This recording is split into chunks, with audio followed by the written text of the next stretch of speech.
Hello students, welcome back to my class. आज हम सीखने जा रहे हैं कि डिस्प्लेसमेंट क्या होता है।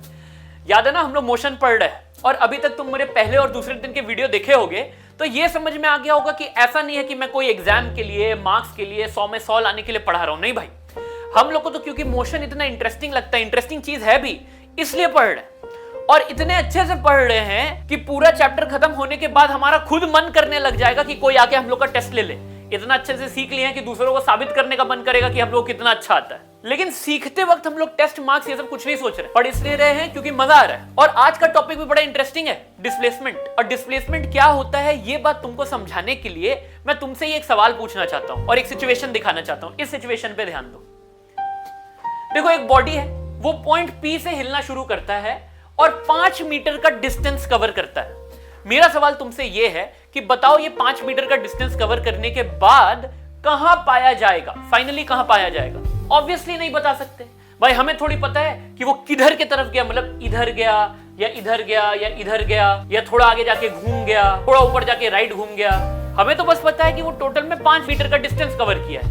इस इंफॉर्मेशन से तो हम इसका फाइनल पोजीशन पता नहीं लगा पा रहे हैं ना। हाँ, हमें एक पॉसिबिलिटी समझ में आ रहा है कि कहां कहां ये पाया जा सकता है। अगर इनफैक्ट मैं अगर तुमको आके बोला कि भाई इस स्क्रीन पे ये जहां जहां पाया जा सकता है 5 मीटर चलने के बाद उस पॉइंट्स को मार्क कर दो, तो शायद तुम कुछ ऐसा मार्क कर दोगे। सोच के देखो, ज्यादा से ज्यादा तो ये 5 मीटर दूर जा सकता है, लेकिन ये उससे कम दूर भी पाया जा सकता है। मान लो, मतलब सोचो ना, 2 मीटर इधर गया, फिर 3 मीटर इधर चला गया, कहीं यहां पाया जा सकता है। इनफैक्ट ये वापस पॉइंट P पे भी पाया जा सकता है। सोचो, 2.5 मीटर आगे चला गया, 2.5 मीटर पीछे आ गया। तो 5 मीटर का डिस्टेंस कवर करने के बाद ये इस पूरे सर्कल के अंदर कहीं भी पाया जा सकता है। सर्कल पे और सर्कल के अंदर कहीं भी पाया जा सकता है। लेकिन इस इंफॉर्मेशन से हम कोई एक यूनिक पॉइंट नहीं बता पा रहे कि फाइनल पोजीशन एग्जैक्ट यहां होगा। सही बात है। अब देखो, मैं एक दूसरे टाइप का इंफॉर्मेशन दूंगा। इस इंफॉर्मेशन के लिए क्या तुम मेरे को बता सकते हो कि बॉडी का फाइनल पोजीशन किधर होगा? पढ़ लो पहले। इस बार एग्जैक्ट डिस्टेंस कवर्ड कितना हुआ ये मैं नहीं बता रहा हूं, मैं बस बता रहा हूं कि body was found 5 metre away from point P। मतलब हिलने डुलने के बाद पहले तो शुरू किया पॉइंट P से और उसके बाद पॉइंट P से 5 मीटर अवे पाया गया है। तो क्या अब स्क्रीन पे मार्क कर सकते हैं कि एग्जैक्टली कहां पाया जाएगा? अभी भी मार्क नहीं कर पाओगे। बोलो क्यों? हाँ, ये माना कि अब पॉइंट P से 5 मीटर दूर ही होना होगा, लेकिन अभी भी ये नहीं पता कि किस तरफ।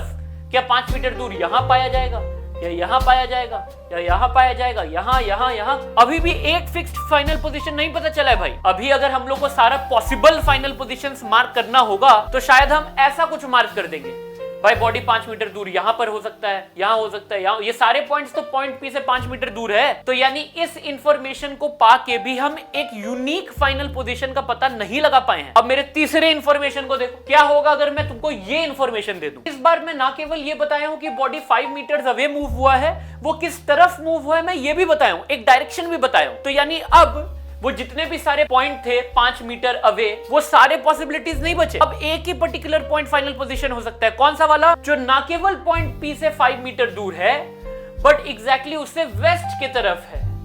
तो वैसा एक ही पॉइंट होगा ना। मैं मार्क भी कर देता हूं एक बार उस पॉइंट को।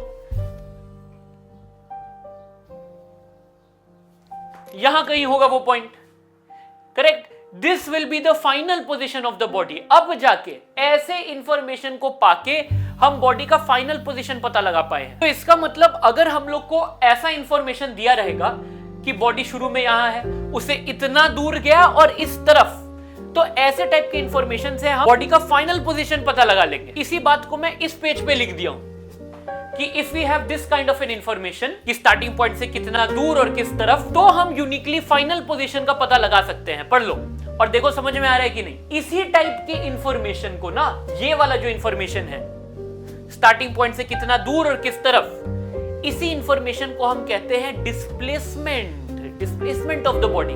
यानी यहां मैं दिस इंफॉर्मेशन को मिटा के डिस्प्लेसमेंट भी लिख सकता हूं कि भाई having known the initial position, displacement allows us to identify a unique final position of the body.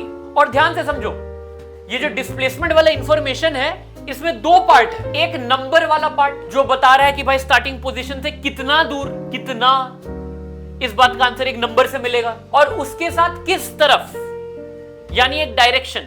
ये दोनों इंफॉर्मेशन मिल के बनते हैं डिस्प्लेसमेंट, है ना। अगर इन दोनों इंफॉर्मेशन से कोई भी एक इंफॉर्मेशन मिसिंग रहेगा तो फाइनल पोजीशन पता नहीं चल पाएगा। समझ में आ रहा है? इनफैक्ट ऐसे फिजिकल क्वांटिटीज जिसमें एक न्यूमेरिकल वैल्यू और उसके साथ एक डायरेक्शन दोनों दिए रहते हैं, वैसे फिजिकल क्वांटिटीज को हम कहते हैं वेक्टर क्वांटिटीज। तो displacement is an example of a vector physical quantity. But बहुत सारे फिजिकल क्वांटिटीज ऐसे भी हैं जिसमें हम बस एक नंबर वैल्यू देके छोड़ देते हैं, डायरेक्शन नहीं देते हैं, जैसे डिस्टेंस हो गया या एनर्जी हो गया। इनमें डायरेक्शन बताने का कोई जरूरत नहीं है। जैसे मैं आज 500 कैलोरी बर्न किया, इस बात को डायरेक्शन देने का कोई जरूरत नहीं है। तो वैसे फिजिकल क्वांटिटीज जिनमें सिर्फ एक न्यूमेरिकल वैल्यू होता है, डायरेक्शन नहीं होता, वैसे फिजिकल क्वांटिटीज को कहते हैं scalar physical quantities. SCALAR, scalar physical quantities. लेकिन डिस्प्लेसमेंट, फोर्स, वेलोसिटी आगे भी पढ़ेंगे, ऐसे क्वांटिटीज में एक डायरेक्शन भी दिया रहता है और इसीलिए they become examples of vector physical quantities. Displacement is a vector quantity because it has a numerical value. वैसे ये जो न्यूमेरिकल वैल्यू है ना, उसको मैग्नीट्यूड भी कहा जाता है। मैग्नीट्यूड मतलब साइज, वैल्यू, जिसको एक नंबर से दर्शाया जा रहा है, और साथ ही साथ डायरेक्शन भी दिया रहता है। तो displacement is a vector quantity. देखो, लेकिन तुम ये मत सोचने लग जाना कि डिस्प्लेसमेंट क्योंकि एक वेक्टर क्वांटिटी है, एक नंबर भी बता रहा है, साथ ही साथ डायरेक्शन भी बता रहा है, तो डिस्टेंस कवर्ड जानने का कोई जरूरत नहीं है। ऐसा नहीं है कि भाई डिस्टेंस एक स्केलर क्वांटिटी है तो वो अनइंपॉर्टेंट हो गया, अब डिस्प्लेसमेंट जैसा एक चीज निकाल दिया तो अब डिस्टेंस का कोई काम ही नहीं है। देखो, दोनों ही अपने अपने जगह पे अपना अपना पर्पस सर्व करने का कोशिश करते हैं। जैसे देखो, डिस्प्लेसमेंट हम लोग को फाइनल पोजीशन पता लगाने में हेल्प तो कर रहा है, लेकिन वो पाथ के बारे में कुछ नहीं बोल पा रहा है। जैसे सोचो, मैं आज अपना गाड़ी अपने गैरेज से निकाला और तुम 1 घंटा बाद देखे कि मेरे गाड़ी का डिस्प्लेसमेंट है 5 किलोमीटर टुवर्ड्स नॉर्थ। तुमको पता है मेरा गैरेज कहां है, मेरा डिस्प्लेसमेंट 5 किलोमीटर टुवर्ड्स नॉर्थ है, तो तुमको एग्जैक्टली मैं कहां पाया जाऊंगा 1 घंटा बाद, ये बात तो पता चल रहा है। लेकिन इस इंफॉर्मेशन से क्या तुम ये बता सकते हो कि मैं कितना तेल खर्च कर दिया? नहीं। वो बताने के लिए तुमको मेरा डिस्टेंस कवर जानना होगा। भाई हो ही सकता है ना कि 1 घंटा में मैं पूरा दुनिया घूम के आ गया और अब फाइनली बस अपने गैरेज से 5 किलोमीटर दूर हूं नॉर्थ की तरफ। बट हो सकता है कि गाड़ी चला चला के मैं 30 किलोमीटर चलाया हूंगा इस 1 घंटे में। तो कितना फ्यूल खर्च हो रहा है ये नापते वक्त हमें डिस्टेंस जानना ज्यादा जरूरी है देन डिस्प्लेसमेंट। सोचो ना, अगर एक मैराथन के पोस्टर में लिखा होता कि भाई रनिंग हावड़ा ब्रिज के एक कोने से शुरू होगा और एंडिंग पॉइंट हावड़ा ब्रिज के दूसरे कोने में होगा, इससे क्या ये पता चलेगा कि इस मैराथन को दौड़ते वक्त हम कितना थकेंगे? नहीं पता चलेगा। भाई हो सकता है ना पहले पूरा हावड़ा फिर पूरा कलकत्ता में दौड़वा के लास्ट में वहां पे खत्म हो रहा है, उसमें हो सकता है तुम्हारा डिस्प्लेसमेंट 1 ही किलोमीटर का हुआ, लेकिन डिस्टेंस टोटल भागे 20 किलोमीटर, तो तुम कितना थकोगे ये तो डिस्टेंस जान के अंदाज लगेगा ना। डिस्प्लेसमेंट जान के यहाँ कोई फायदा नहीं है। डिस्प्लेसमेंट जान के सिर्फ ये फायदा हो रहा है कि भाई रेस कहां खत्म होगा, बट एनर्जीज के कैलकुलेशन में distance covered becomes more relevant. तो स्केलर क्वांटिटीज, वेक्टर क्वांटिटीज दोनों के अपने अपने यूज हैं। हाँ, ऐसा नहीं कि वेक्टर क्वांटिटीज ज्यादा अच्छे होते हैं, ज्यादा यूजफुल इंफॉर्मेशन कैरी करते हैं, ऐसा कुछ मत सोचना। बस ये 2 अलग अलग तरीके के फिजिकल क्वांटिटीज हैं, दोनों का अपना सिग्निफिकेंस है। क्लियर? तो याद रखने वाला बात ये है कि डिस्प्लेसमेंट पाथ के बारे में कुछ नहीं बताता है, वो बस इतना बताता है कि तुम अपने स्टार्टिंग पोजीशन से कितना दूर गए। जैसे यहां देखो,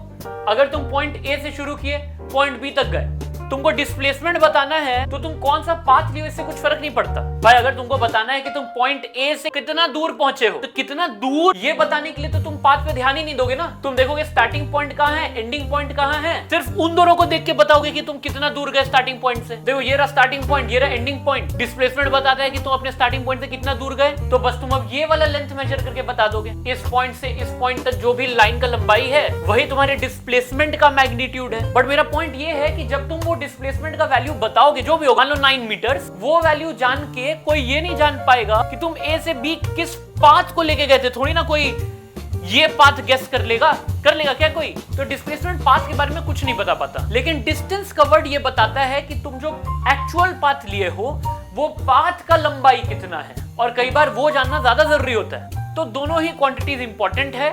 डिस्टेंस तुम पहले से पढ़ते आए हो, डिस्प्लेसमेंट तुमको क्लास 9 में आके पहली बार बताया जा रहा है बस। और अब हमारे जीवन में ये जो नया नया क्वांटिटी आया है डिस्प्लेसमेंट, हम उसको अच्छा से डिफाइन भी कर देंगे। ठीक है, समझ तो लिए हैं मेरे बातों से तुम क्या होता है डिस्प्लेसमेंट ये तो समझ गए होगे, लेकिन मैं अब उसका एक फॉर्मल डेफिनेशन भी तुमको बता देता हूँ। और मेरा डेफिनेशन बहुत ध्यान से सुनना और समझना। हाँ, बहुत लोगों को इसका डेफिनेशन ठीक से पता नहीं रहता है या समझ नहीं आता है। देखो, मैं डिफाइन करूँ इसके पहले तुम ये याद कर लो कि displacement is a vector quantity, और वेक्टर क्वांटिटीज में एक मैग्नीट्यूड होता है और एक डायरेक्शन होता है, मतलब एक नंबर वाला वैल्यू और एक दिशा। जब भी हम कोई वेक्टर क्वांटिटी को डिफाइन करते हैं हम उसके ये दोनों कंपोनेंट को डिफाइन करते हैं। मैग्नीट्यूड का भी डेफिनेशन लिखना होगा और डायरेक्शन का भी डेफिनेशन लिखना होगा, तभी पूरा डिस्प्लेसमेंट कंप्लीटली डिफाइन होगा। और वही पूरा कंप्लीट डेफिनेशन सोच समझ के मैं इस पेज पे लिखा हूं। इसको बड़े ध्यान से समझना, तभी मेरे डिस्प्लेसमेंट के क्वेश्चंस को आंसर कर पाओगे। तो पहला बात तो मैं ये बता दिया हूं कि displacement is a vector quantity, और इसीलिए डिस्प्लेसमेंट के डेफिनेशन के दो भाग हैं। पहला भाग मैग्नीट्यूड ऑफ डिस्प्लेसमेंट को डिफाइन कर रहा है और दूसरा भाग डायरेक्शन ऑफ डिस्प्लेसमेंट को डिफाइन कर रहा है। कैसे डिफाइन किया हूं कि भाई अगर कोई बॉडी है जो पहले ए पे था और हिलने डुलने के बाद अब फाइनल पोजीशन उसका बी है, तो उसका डिस्प्लेसमेंट क्या है? तो डिस्प्लेसमेंट के दो भाग।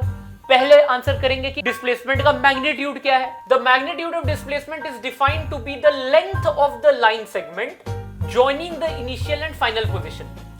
तुमको अगर इनिशियल और फाइनल पोजीशन मालूम है तो उसको एक लाइन सेगमेंट से जोड़ दो। यही होता है ना लाइन सेगमेंट, ज्योमेट्री में पढ़े हो क्लास 5-6 में, कि एक जगह शुरू होता है दूसरे जगह खत्म हो जाता है, इसलिए उसका लंबाई निकाल सकते हैं। तो इस लाइन सेगमेंट का जो भी लंबाई का वैल्यू है, that is the value of displacement, that is the magnitude of displacement. And what is the direction of displacement? तो अगर तुम A से शुरू किए B पे खत्म किए, तब एक ऐसा रे बनाओ जो A से शुरू होता है और B के थ्रू पास करता है। दिखाई दे रहा है कि नहीं? थोड़ा बड़ा कर देता हूं।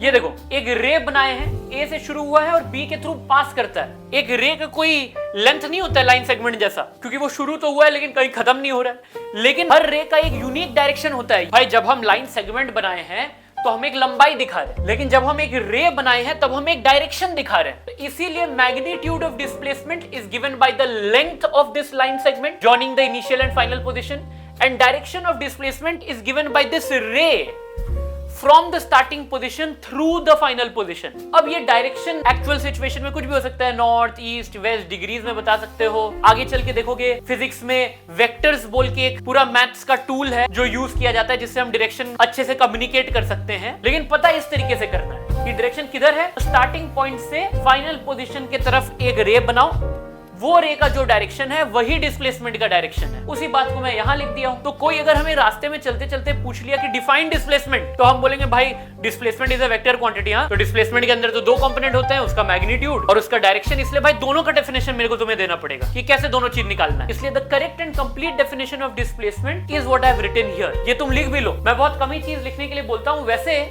अगर तुमको मैं जो भी लिखता हूं ना उसका नोट्स चाहिए तो मेरे को बताना कमेंट्स में। मेरे होमवर्क के बारे में तो मैं पिछले क्लास में बता ही दिया था कि होमवर्क चाहिए तो कमेंट करके बताओ, और अगर ये नोट्स का पीडीएफ चाहिए तो वो भी मैं भेज दूंगा। But this you should write it down. तो थोड़ा थोड़ा समझ में आ रहा है डिस्प्लेसमेंट क्या होता है? नहीं समझ में आ रहा है तो अभी मैं कुछ क्वेश्चंस कराऊंगा, उससे बहुत क्लियर हो जाएगा। इजी क्वेश्चन से शुरू करते हैं पहले, ठीक है? ये क्वेश्चन ट्राई करो, ये इजी सा क्वेश्चन है। एक बॉडी कहीं से स्टार्ट किया है, वो 8 किलोमीटर ईस्ट गया, फिर 5 किलोमीटर नॉर्थ गया, फिर 6 किलोमीटर वेस्ट आया और फिर 5 किलोमीटर साउथ चला गया। यानी क्वेश्चन का इंफॉर्मेशन हमें पूरा पाथ के बारे में बता दे रहा है। और जब भी हमें पूरे जर्नी का पाथ एग्जैक्टली पता रहेगा तो हमसे डिस्प्लेसमेंट पूछे या डिस्टेंस पूछे, हम दोनों ही एकदम अच्छे से निकाल सकते हैं। देखो मैं यहाँ पाथ बनाता हूँ, देखना कितने आराम से डिस्प्लेसमेंट निकल जाएगा। तो देखो मैं यहाँ पर बच्चे का जर्नी बना दिया हूँ, ठीक है? पॉइंट पी से शुरू किया है, फिर ईस्ट गया है 8 किलोमीटर, ये लंबाई 8 है, फिर नॉर्थ गया 5 किलोमीटर, फिर वेस्ट गया 6 किलोमीटर और फिर 5 किलोमीटर साउथ आया। और मैं तुमसे पूछा डिस्प्लेसमेंट बताओ। तो अब डिस्प्लेसमेंट बताना है तो दो चीज बताना है, उसका मैग्नीट्यूड बताना है और डायरेक्शन बताना है। मैग्नीट्यूड बताने के लिए हम मैग्नीट्यूड का डेफिनेशन यूज करेंगे। उसमें मैं लिखा हूं कि भाई स्टार्टिंग पॉइंट से एंडिंग पॉइंट तक एक लाइन सेगमेंट खींचो, इस लाइन सेगमेंट का जितना लंबाई है वही डिस्प्लेसमेंट का मैग्नीट्यूड है। तो यहाँ पे स्टार्टिंग पॉइंट है P, एंडिंग पॉइंट है Q, तो ये जो लाइन सेगमेंट है यहां से यहां का, ये जितना लंबा है वही है मैग्नीट्यूड ऑफ डिस्प्लेसमेंट। और यहां बड़े आसानी से निकल जाएगा। मैं ऐसा वैल्यूज दिया हूं जिससे अपना काम बड़ा आसान हो रहा है, क्योंकि 5 किलोमीटर पहले नॉर्थ भेजा था, फिर 5 किलोमीटर साउथ भी भेज दिया, तो फाइनल पोजीशन इसी लाइन पे आ जाएगा। बट ये लेंथ होगा कितना? तो भाई यहां से यहां तक का लेंथ है 8 और यहां से यहां तक का है 6, तो जो बचा है ये वाला लेंथ वो होगा 8 - 6, 2 किलोमीटर्स। तो मैग्नीट्यूड ऑफ डिस्प्लेसमेंट यहां है 2 किलोमीटर्स, लिख देता हूं। लेकिन यहां अपना काम खत्म नहीं हो रहा है, हमें डायरेक्शन भी बताना है। और डायरेक्शन ऑफ डिस्प्लेसमेंट बताने के लिए हम करेंगे डायरेक्शन का डेफिनेशन यूज। लिखा हूं कि भाई स्टार्टिंग पोजीशन से फाइनल पोजीशन के थ्रू एक रे बनाओ, ये रे जिस डायरेक्शन में जा रहा है वही है डायरेक्शन ऑफ डिस्प्लेसमेंट। तो बनाएंगे, देखो ना, अगर पॉइंट P से शुरू करवाता हूं और एक रे बनाता हूं Q के तरफ, समझ रहे हो ना कैसे बनाया? P से शुरू कराया और Q के तरफ भेजा, रुका नहीं Q पे, क्योंकि रे बना रहा हूं ना, तो it will just go through. अब बताओ ये रे का डायरेक्शन क्या है? ईस्ट की तरफ है ना, so the direction of the displacement is east. तो जब फाइनल आंसर प्रेजेंट करूंगा तो दोनों बात लिखूंगा, this is my final complete answer. समझ में आ रहा है कैसे डेफिनेशन यूज कर रहे हैं? इस सवाल से तो मैं बस बताना चाह रहा हूं कि डेफिनेशन को एग्जैक्टली कैसे अप्लाई करना है। अब क्योंकि हम डेफिनेशन लिख दिए है ना, जैसा भी सवाल आएगा हमें पता है कि एग्जैक्टली क्या करके हमें मैग्नीट्यूड और डायरेक्शन बताना है। चलो अब सेकंड क्वेश्चन पे आते हैं। और जो लोग नए हैं मेरे वीडियोस पे, MOC का मतलब है जब भी मैं MCQ दे रहा हूं, MOC मतलब multiple options can be correct. तो एक या एक से ज्यादा ऑप्शन सही हो सकते हैं, पहले खुद से ट्राई करो। तो क्योंकि मल्टीपल ऑप्शंस करेक्ट हो सकते हैं, हम एक एक करके सारा ऑप्शन पढ़ेंगे, ठीक है? क्वेश्चन पढ़ लेता हूं पहले। A car is driven for 5 hours eight a constant speed of 40 kilometre per hour. पहला ऑप्शन कह रहा है the distance covered by the car is 200 kilometres. तो ये बात तो बिल्कुल सही है कि अगर हमें स्पीड पता है और टाइम पता है तो इनको मल्टीप्लाई करके हम लोग डिस्टेंस कवर्ड बिल्कुल निकाल सकते हैं, और वो 40 into 5 200 है भी। तो पहला ऑप्शन बिल्कुल सही है, इसको टिक लगा देता हूं। Second option, the displacement of the car is 200 kilometres. देखो ये बात तो जरूरी नहीं है ना, क्योंकि क्वेश्चन पढ़ के हमें पाथ के बारे में कुछ नहीं समझ में आ रहा है। पूरे टाइम 40 की स्पीड पे चला, ठीक है, लेकिन वो 5 घंटे में पूरे टाइम सीधा चला कि घूम फिर के चल रहा था, किसी आगे गया पीछे आ गया, कुछ नहीं पता। तो फाइनल पोजीशन किधर होगा, तो फाइनली गाड़ी कहां पहुंचेगा, फाइनल पोजीशन के बारे में भी कुछ पता नहीं चलेगा। तो अगर फाइनल पोजीशन इनिशियल पोजीशन से कितना दूर है ये नहीं पता, तो मैग्नीट्यूड ऑफ डिस्प्लेसमेंट भी नहीं पता। तो इसलिए ऑप्शन बी को हम नहीं चूज कर सकते। हाँ, ये पॉसिबल है कि इसका डिस्प्लेसमेंट 200 किलोमीटर रहा होगा। तो ना अगर पूरे टाइम 40 किलोमीटर पर आवर की स्पीड से एकदम स्ट्रेट चला गया तो वो अपने स्टार्टिंग पॉइंट से 200 किलोमीटर ही दूर होगा, लेकिन ये होना जरूरी नहीं है, इसलिए हम ये ऑप्शन सिलेक्ट नहीं करेंगे। गुड। अब थर्ड ऑप्शन पे आते हैं। The displacement of the car may be 1 kilometre. ये बिल्कुल पॉसिबल है। सोचो ना, गाड़ी अपने घर के गैरेज से शुरू किया, आराम से कहीं पर भी 200 किलोमीटर गाड़ी चलाया और अपने घर से 1 किलोमीटर दूर जाके गाड़ी को पार्क कर दिया लास्ट में। तो डिस्टेंस कवर्ड तो 200 किलोमीटर है, लेकिन डिस्प्लेसमेंट 1 किलोमीटर हो गया। ऐसा ही वो किया होगा, ये जरूरी नहीं है, बट हो तो सकता है ना। यही लिखा ऑप्शन में, displacement of the car may be 1 kilometre, और यहाँ I should have written magnitude of displacement. इस ऑप्शन में लिखना चाह रहा हूं कि मैग्नीट्यूड ऑफ द डिस्प्लेसमेंट में भी 1 किलोमीटर। तो ये ऑप्शन सही है। Fourth option, the displacement of the car में बी 250 किलोमीटर। ये इम्पॉसिबल है। देखो, डिस्प्लेसमेंट का वैल्यू यही बताता है कि तुम अपने स्टार्टिंग पोजीशन से कितना दूर पहुंचे। अगर ये गाड़ी पूरे टाइम एक ही डायरेक्शन में अपने स्टार्टिंग पॉइंट से दूर ही जा रहा होता तो भी 40 किलोमीटर पर आवर की स्पीड से 5 घंटे में खाली 200 किलोमीटर ही दूर पहुंच सकता है, ज्यादा से ज्यादा। तो displacement can never be more than 200 kilometre. इसीलिए ये ऑप्शन हो गया रॉन्ग। मतलब the correct answer to this MOC is A and C। ठीक है, सो फार सो गुड। आगे बढ़े। यहाँ MOC नहीं लिखा हूं, मतलब एक ही ऑप्शन करेक्ट है। हाँ, तो ये शायद तुम सही कर लोगे।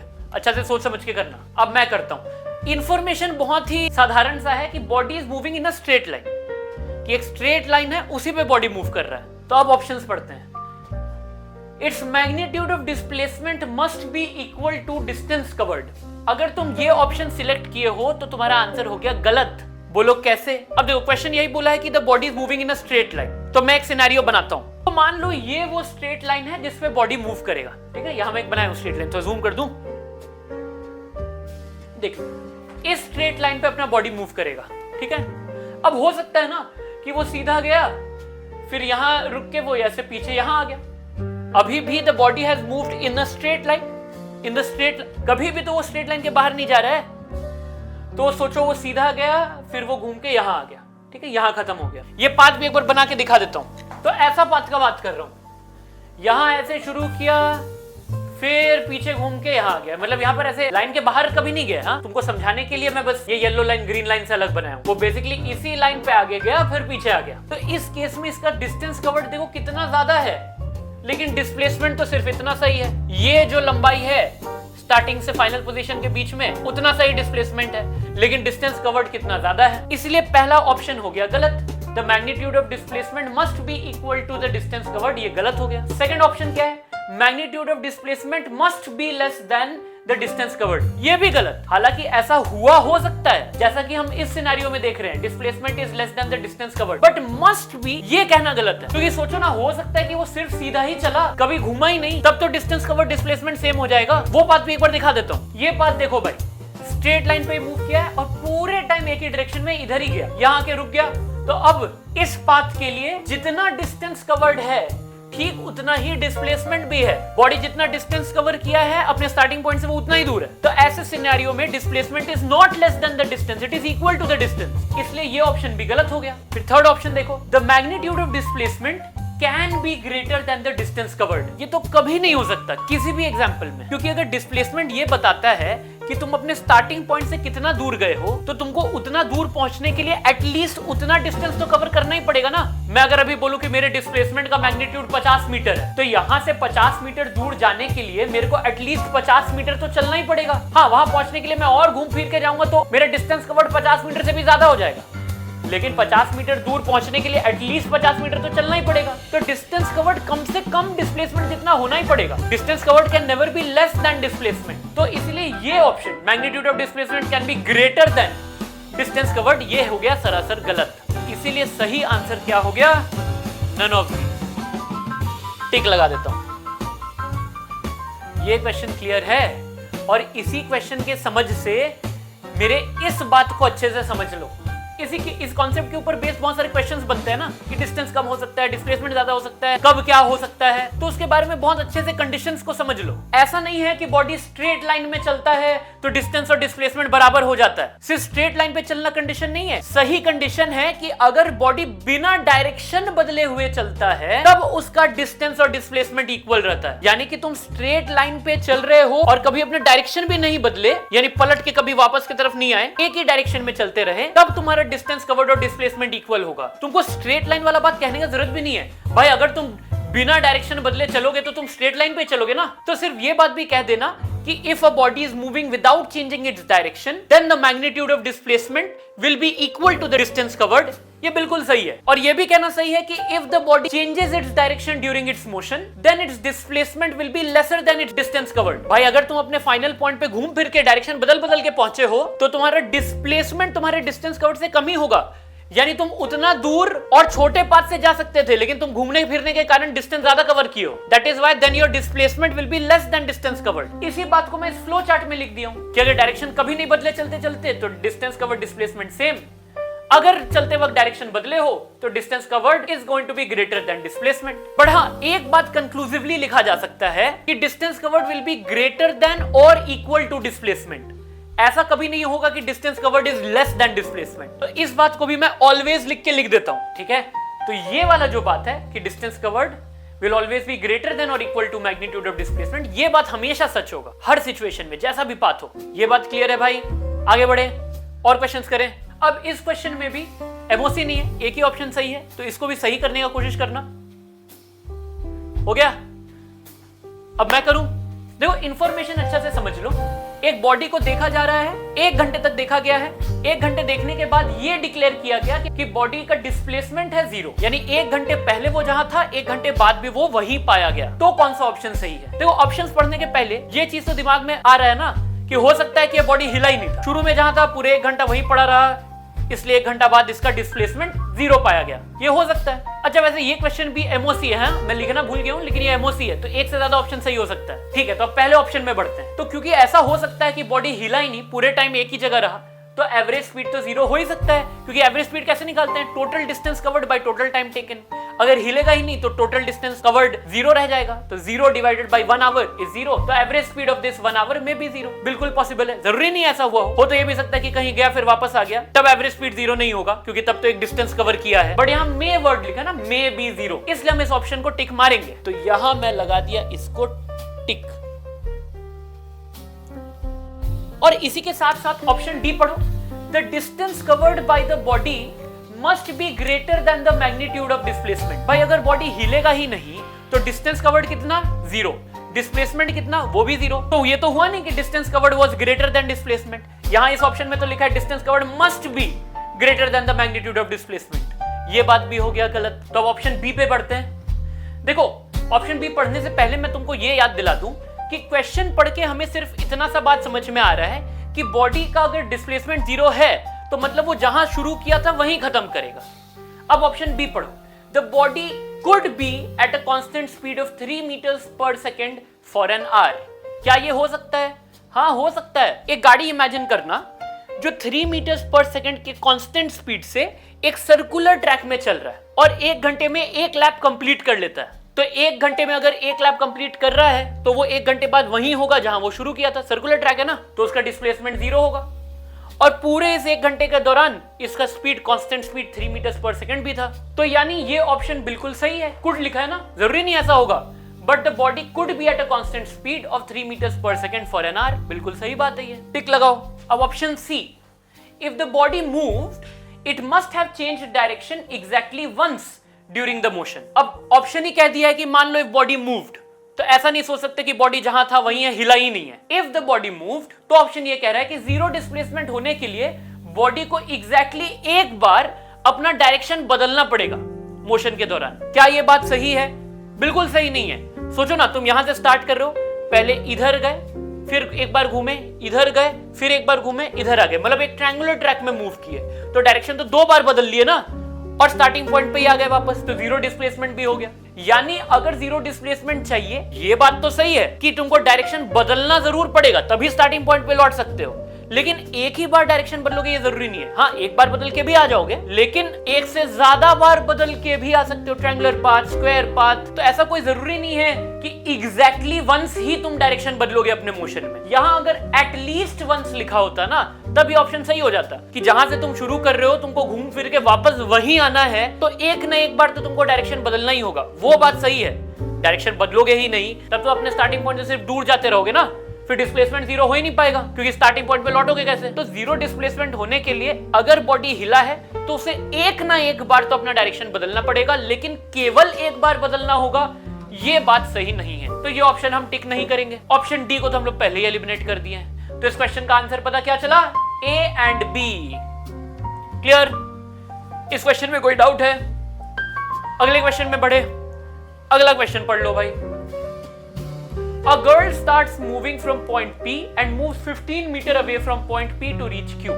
ठीक है, तो वो P से घूम फिर के Q तक पहुंची है, और हमें पता है कि Q जो पॉइंट है वो पॉइंट P से 15 मीटर दूर है, और उसी तरीके से फिर वो Q से हिल डुल के R तक पहुंची है, और पॉइंट R पॉइंट Q से 10 मीटर दूर है। तो हमें बताना है कि इसका ये टोटल डिस्प्लेसमेंट, इस जर्नी का टोटल डिस्प्लेसमेंट कितना है, यानी P से R तक जब वो पहुंची तो उसका डिस्प्लेसमेंट कितना हो गया। तो एक बार खाली पेज में ना मैं ये सिनेरियो को थोड़ा ड्रॉ करना चाहता हूं। ये देख लो भाई, वो पॉइंट P से शुरू की, घूम फिर के पॉइंट Q तक पहुंची, और पॉइंट Q पॉइंट P से 15 मीटर दूर है। देखो ये व्हाइट लाइन से मैं उसका पाथ नहीं दिखा रहा हूं, वो कैसे Q तक गई है वो नहीं पता, मैं बस ये दिखा रहा हूं कि पॉइंट Q जहां वो पहुंची है वो पॉइंट P से 15 मीटर दूर है, और उसके बाद वो क्या की है, वो हिल डुल के R तक पहुंची है, और R Q से 12 मीटर दूर है। तो ये बात सुन के क्या हम पिन पॉइंट कर सकते हैं स्क्रीन पे कि R कहां होगा?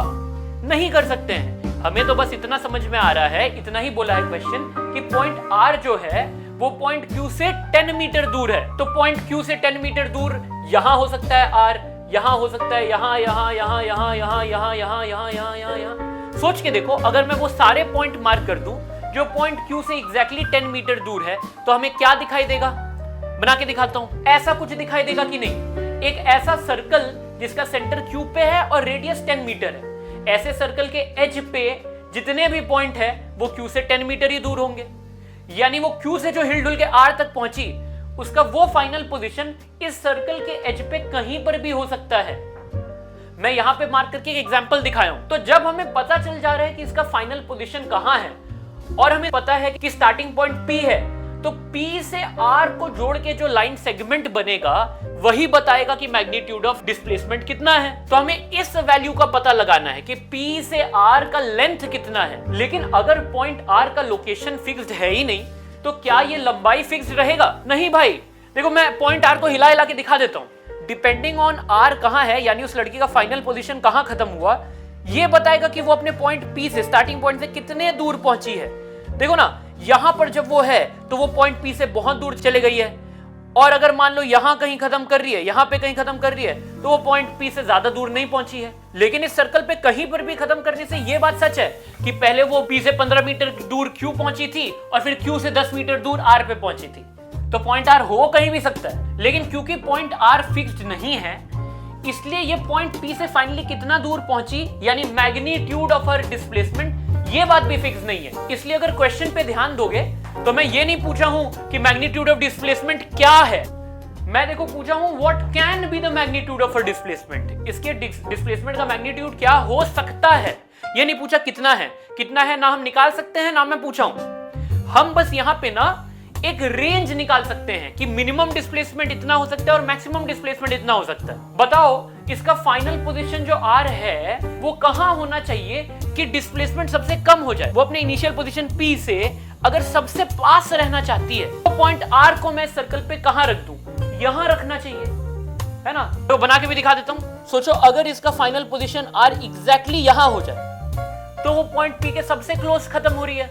और इस केस में मैग्नीट्यूड ऑफ डिस्प्लेसमेंट कितना है, याद रखना Q से R 10 मीटर दूर है और P से Q टोटल में 15 मीटर दूर है। तो PR का लेंथ कितना होगा 15 माइनस 10, 15 माइनस 10 यानी 5। तो जो मिनिमम वैल्यू ऑफ डिस्प्लेसमेंट है वो इस वाले केस में है और कितना है तो 5 मीटर का है। और अगर मैक्सिमम डिस्प्लेसमेंट चाहिए तो मैं पॉइंट R को कहां रख दूं, अगर पॉइंट P से उसको सबसे दूर खत्म करना है तो यहां रख दूंगा। इस केस में P से R कितना दूर है 15 मीटर प्लस 10 मीटर यानी 25 मीटर। तो 25 metre is the maximum value of displacement. इस बात को तुम सीधा सीधा ऐसे सोच लो कि अगर तुमको अपने स्टार्टिंग पॉइंट से सबसे दूर पहुंचना है तो पहले 15 मीटर चली और फिर 10 मीटर और चल दी आगे की तरफ, तो तब वो अपने स्टार्टिंग पॉइंट से 25 मीटर आगे आ गई। और अगर तुमको सोचना है कि मिनिमम डिस्प्लेसमेंट कब है तो अपने स्टार्टिंग पॉइंट से 15 मीटर दूर गई फिर 10 मीटर पीछे चले गई, तो अब वो अपने स्टार्टिंग पॉइंट से सिर्फ 5 मीटर आ गया। इसके अलावा कोई भी और सिनेरियो में डिस्प्लेसमेंट का जो वैल्यू है वो 5 और 25 के बीच में ही कहीं आएगा।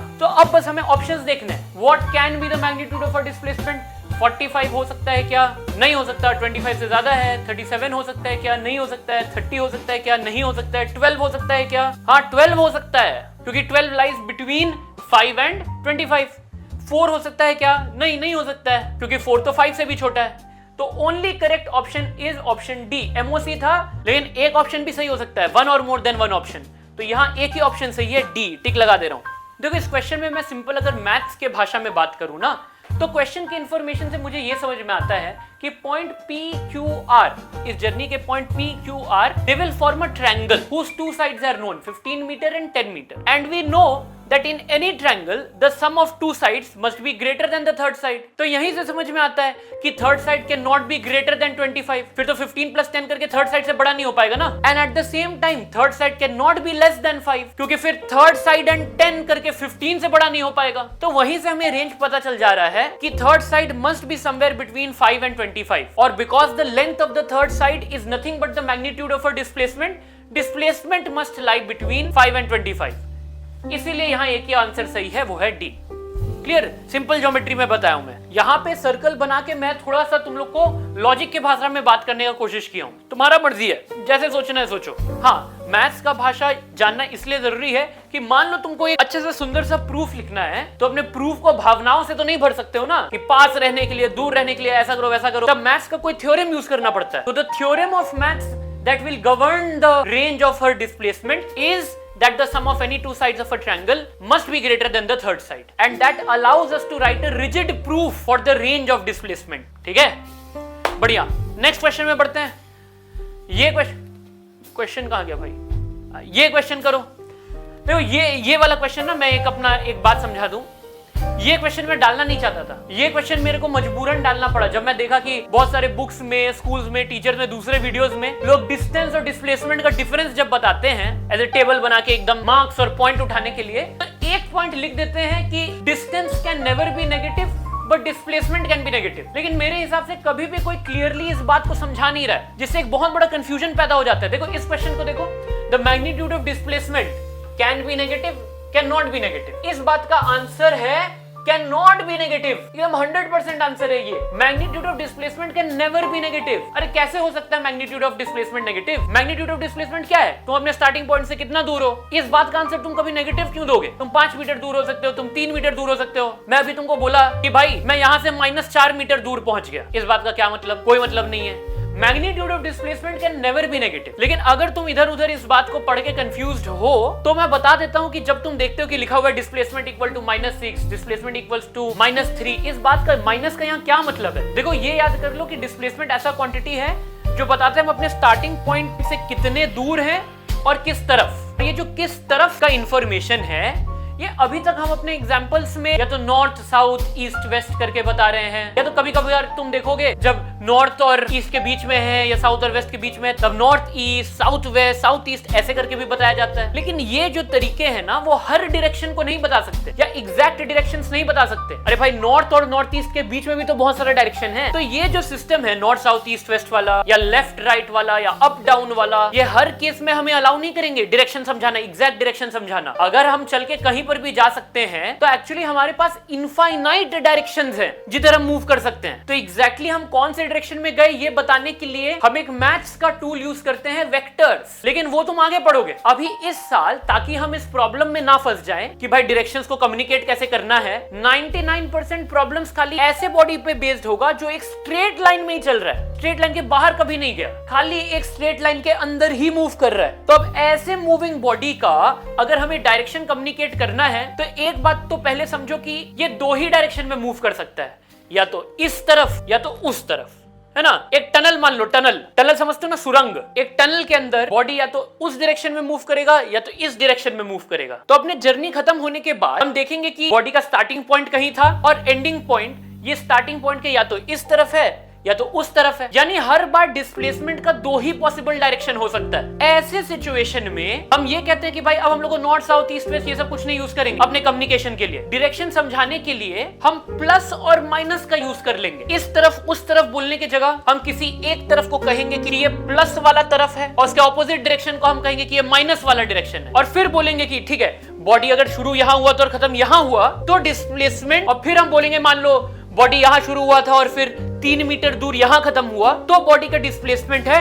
-3 मीटर। यहां मैग्नीट्यूड ऑफ डिस्प्लेसमेंट 3 मीटर ही है। माइनस साइन से हम एक डायरेक्शन कन्वे कर रहे हैं। जिस तरीके से 3 मीटर ईस्ट या वेस्ट बोलते हैं अब बोल रहे हैं -3 मीटर। लेकिन यहां भी ये बात समझो, तुम जिसको ये बात बोल रहे हो -3 मीटर, उसको तुमको पहले से बताना होगा कि भाई तुम ये सिस्टम लगा रहे हो कि इस तरफ है पॉजिटिव और इस तरफ है नेगेटिव, वरना भाई उसको कुछ समझ में नहीं आएगा डिस्प्लेसमेंट इज -3 मीटर का मतलब क्या है, इस तरफ या उस तरफ। तो हाँ, हम लोग डिस्प्लेसमेंट के आगे नेगेटिव साइन पॉजिटिव साइन लगाते हैं। कब? जब हमें पता है कि बॉडी एक स्ट्रेट लाइन में ही मूव करेगा। अगर ऐसा होता कि बॉडी एक प्लेग्राउंड में कहीं पर भी लेफ्ट राइट भी मूव कर सकता है या एक हेलीकॉप्टर की तरह लेफ्ट राइट ऊपर नीचे आगे पीछे कहीं पर भी मूव कर सकता है 3D में, फिर से ये प्लस माइनस डिस्प्लेसमेंट का कोई काम ही नहीं बचा। तो when there is only 2 possible direction in your movement which happens only if you are constrained to move in a straight line, यानी अगर तुम्हारा मोशन एक ही लाइन में पाबंदित है तो वैसे मोशन या वैसे जर्नी के बाद हम डिस्प्लेसमेंट के आगे प्लस और माइनस साइन लगा के डायरेक्शन ऑफ डिस्प्लेसमेंट कन्वे कर सकते हैं।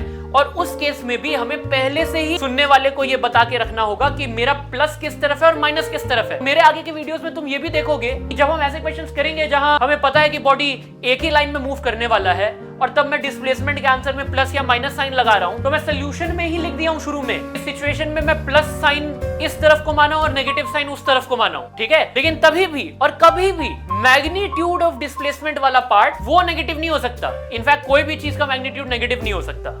मैग्नीट्यूड हमेशा एक साइज होता है, सिर्फ एक वैल्यू होता है, वो कभी नेगेटिव नहीं हो सकता, ठीक है। तो इस कंफ्यूजन में मत रह जाना। तो ये कहना गलत नहीं है कि डिस्प्लेसमेंट कैन बी नेगेटिव, लेकिन इस बात को अच्छे से समझो, magnitude of displacement can not be negative. Displacement is sometimes written as a negative value to communicate the direction of a body that was moving in just one straight line. Okay, ये बहुत जरूरी चीज है। और वैसे भी जो और कहीं से नहीं पढ़ा है, पहली बार सीख रहा है मोशन और मेरे वीडियो से सीख रहा है, उसको ये दिमाग में आता ही नहीं, क्योंकि मैं मैग्नीट्यूड ऑफ डिस्प्लेसमेंट कैसे डिफाइन किया? It is the length of the line segment joining initial position to the final position.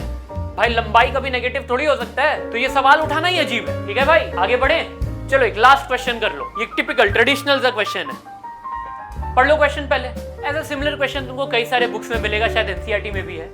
Body circular track में मूव कर रहा है, किसी एक पॉइंट से शुरू किया, सर्कुलर ट्रैक का रेडियस पता है, बॉडी की स्पीड से मूव कर रहा है, कांस्टेंट स्पीड से मूव कर रहा है, वो भी स्पीड पता है 11 मीटर पर सेकंड। और मैं पूछ रही हूं कि भाई इस वक्त और इस वक्त डिस्टेंस कवर्ड और डिस्प्लेसमेंट दोनों चीज बताना है। तो डिस्टेंस कवर्ड बताना तो बड़ा आसान रहेगा, क्योंकि अगर बॉडी कांस्टेंट स्पीड पे चल ही रहा है 11 मीटर पर सेकंड पे, यानी हर सेकंड 11 मीटर कवर कर रहा है, तो इतने सेकंड में कितना मीटर कवर करेगा? 11 इंटू 2026, उतना मीटर कवर कर लेगा। उसी तरीके से इतने सेकंड में कितना मीटर कवर करेगा? 11 इंटू 4443 मीटर कवर कर लेगा। संभल के हमको आंसर करना है डिस्प्लेसमेंट का, क्योंकि भाई डिस्प्लेसमेंट पूरे दौरान बढ़ते नहीं चला जा रहा है डिस्टेंस के जैसा, ये तो बढ़ घट रहा है। देखो ना, अगर इस पॉइंट से शुरू किया तो जब तक मान लो यहां पहुंचा तब डिस्प्लेसमेंट इतना है। फिर जब तक यहाँ पहुंचेगा तो डिस्प्लेसमेंट और थोड़ा ज्यादा है, लेकिन फिर जब घूम के यहाँ आ जाएगा तब डिस्प्लेसमेंट वापस कम हो गया। यानी डिस्प्लेसमेंट पहले बढ़ेगा बढ़ेगा बढ़ेगा, एक मैक्सिमम रीच करेगा, फिर घटेगा घटेगा घटेगा, फिर जीरो भी हो जाएगा। जैसे एक लैप खत्म होगा फिर बढ़ेगा बढ़ेगा बढ़ेगा, बढ़ के मैक्सिमम, फिर घटेगा घटेगा घटेगा जीरो,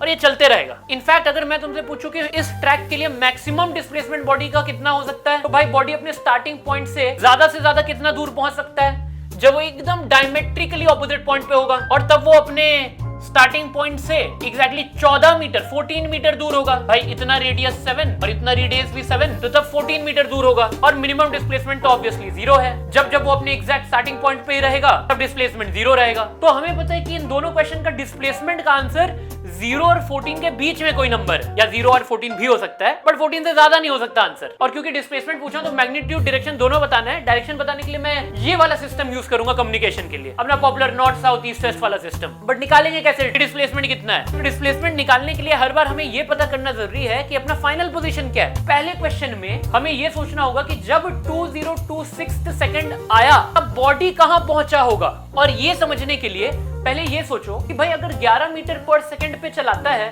तो एक राउंड खत्म करने में कितना देर लगेगा। उसके लिए सोचना होगा कि एक लैप कितना लंबा है, कितना मीटर है, यानी सर्कल के सरकमफ्रेंस को कैलकुलेट करना होगा। वो कैसे होता है? 2πr। क्यों 2πr होता है वो मेरे मैथ्स वीडियो में देखो। अभी बस कैलकुलेट कर लेते हैं। पाई में 22/7 लेने बोल दिया हूं, पाई का एक्चुअल वैल्यू 22/7 नहीं होता है, बट यहाँ हम ये मान लेंगे अप्रोक्सीमेट। तो 2πr 2 × 22/7 × 7 7 जाएगा cut, circumference of the circle निकल के आएगा 44 मीटर।